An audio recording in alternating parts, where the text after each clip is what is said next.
You said 4 times that we're going to get all the slides, right? Why would anyone take pictures? Why would you ask stupid questions? I don't know. I've never asked one. Your life's a stupid question. And you already know that. So you realize, notwithstanding the exquisite obituaries you've written for yourselves, if nobody in this room, if everybody in this room never was born in the cosmos of time, it doesn't make a fuck.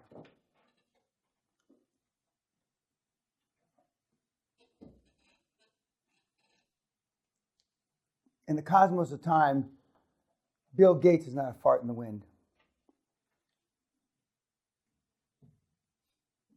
So if Bill Gates is in the cosmos of time is not a fart in the wind, where does that leave everybody else?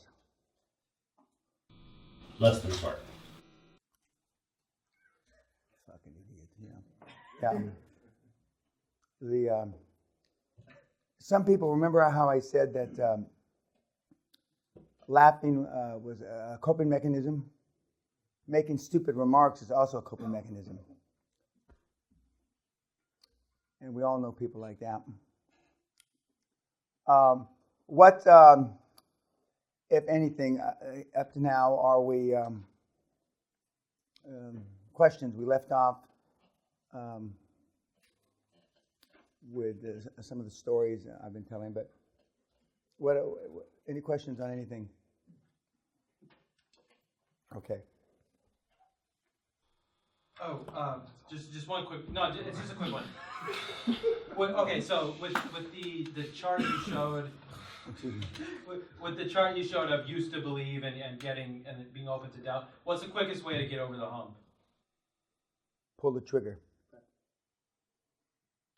The quickest way to alleviate the pain of everything I've talked about is pull the trigger and do a deal, or pull the trigger here. It's the same, pull the trigger. One's metaphorically and one's for real. And there is no pain. You know, one way you go to sleep and you make a mess on the ceiling. The other, you pull the trigger and do a deal. The answer, and as I've said countless times, the reason why you read all the stuff and you do the podcast and all this stuff, I've said it, until I'm sick to my fucking stomach, is that because that way you don't have to take action. And you don't have to take actions. Well, reading, you pretend yourself, and the YouTube kids pretend to themselves, alleviates the idea that you're failing. And if you pull the trigger and you fail for real. If you read something and it talks about failure, or it talks about leadership, or it talks about whatever, I mean, it's not taking an action, so you equate it not to failure. It's like you can read all the books on martial arts you want. And until you step in the ring, as Michael Tyson in his infinite wisdom said, everybody's got a fucking plan till I hit him in the face.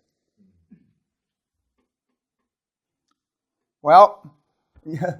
And as I've said, again, here at least 5 times, I have never in 46 years of life seen a business plan that failed.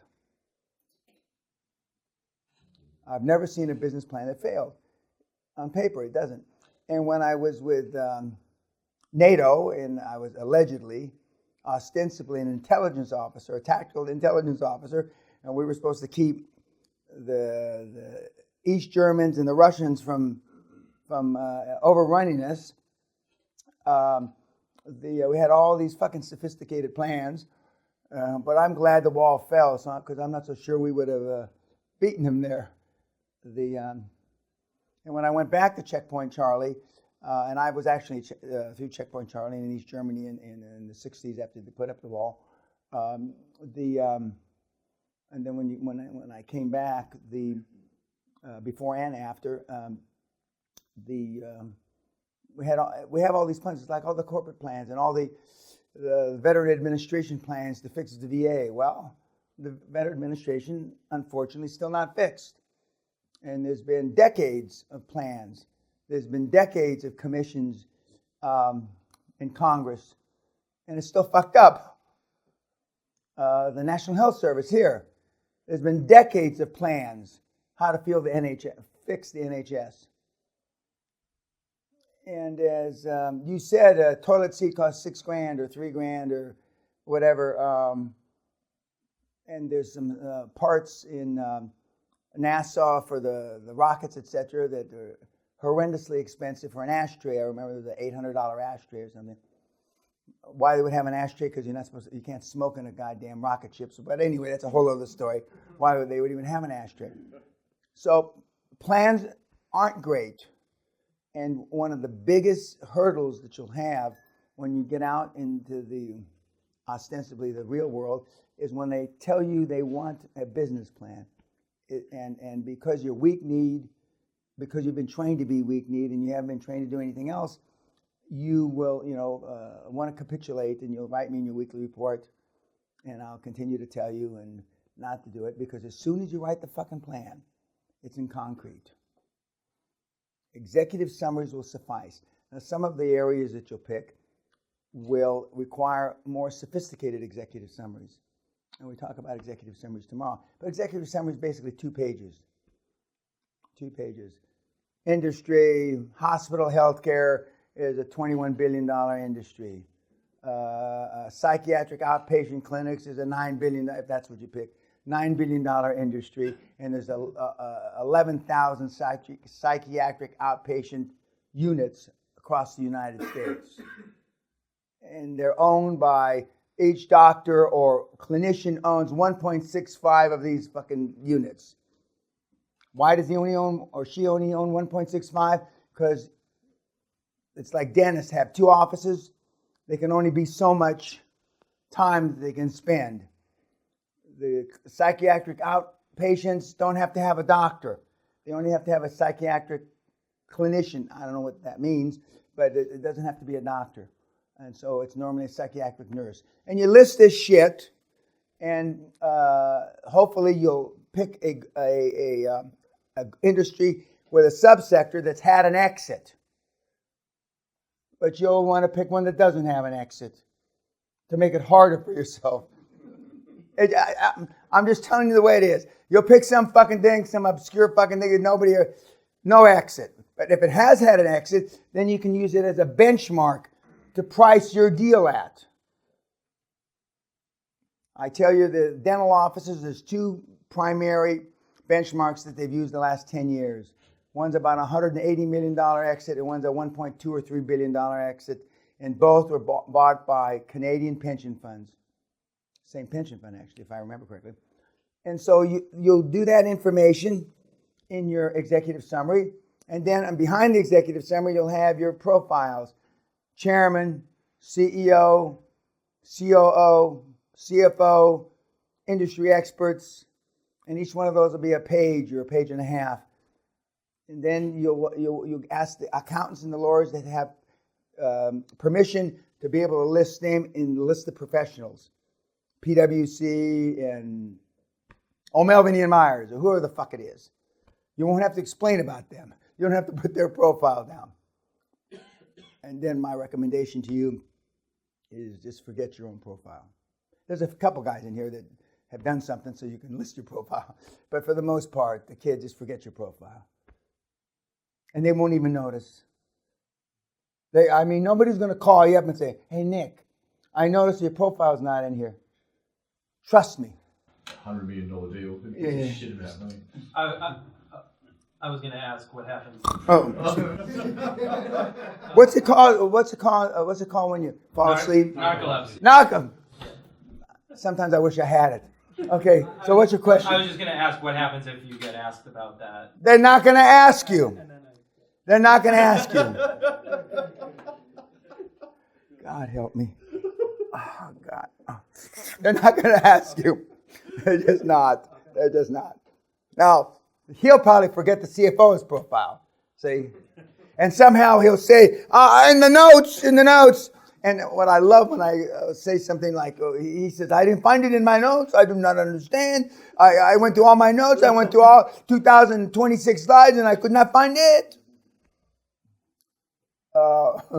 But just because you don't write it down in your fucking notes doesn't mean I didn't say it. Believe me, it doesn't. And I said at the beginning, the most successful people to come through the seminar are the ones that take the best notes and use them in conjunction with all the fucking slides you're going to get. Well, I haven't seen anybody wearing out too many pencils in here taking notes. So if you don't listen to that, now, I don't know if you're playing Pac-Man or taking notes. I'm hoping you're taking notes. But if you don't listen to that, how can I possibly expect you to listen to anything else? How? Well, especially after doing this for 23 years and all these kids that have come through here. And the kids that are on YouTube, 99.9%, I've told you a jillion times, have come, or have been successful without coming to the seminar. But that's very simple. Executive summary, profiles, send it. And again, I'm ahead of myself. You call you were interested or asking about how to get past the gatekeepers, the people that don't want you to see. Okay?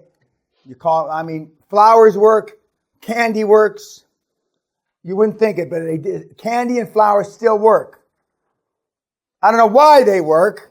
How do you do it over the phone? You go over the phone and say fine, and then they'll say, and then the next day a nice card. Thank you for your time on the phone. I'll be following up in 2 days. So you got to be nice to them too, which is not the Indian Asian way. Dan, what did you think about what Dennis said yesterday about emails? Oh yeah. It's either email, call, email, or call, email, call. No. Email, call, email, or call, email, call. Those are the two systems. Both have worked. Some more, and in addition to that, some do it all email. Some have an office like Greg, and he makes appointments to come and see him. Or going to see them. And again, we're getting ahead of ourselves. They all work. It's what you figure out is the most comfortable for you at the end of the day. I like person to person. Of course, they didn't have email when I was doing it. And I'm extremely good on the phone. And when we get off YouTube, I'll give you an example of just how good I am on the phone. But I don't want to, because some of the guys that are involved in this thing that I will describe are big shots in the city still, and they hold themselves out as professionals, experts.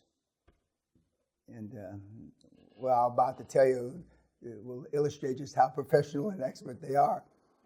And it's simple. Dennis said yesterday, and you'll all experience it, it took him longer, right? He says, everybody that is candid with you, except for the 4 or 5 people that have done it, you'll look, when you look at the world records, you'll think, how in the fuck did they do this?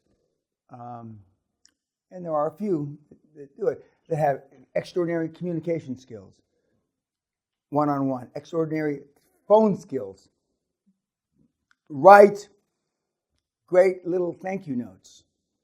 And all those things add to your effectiveness.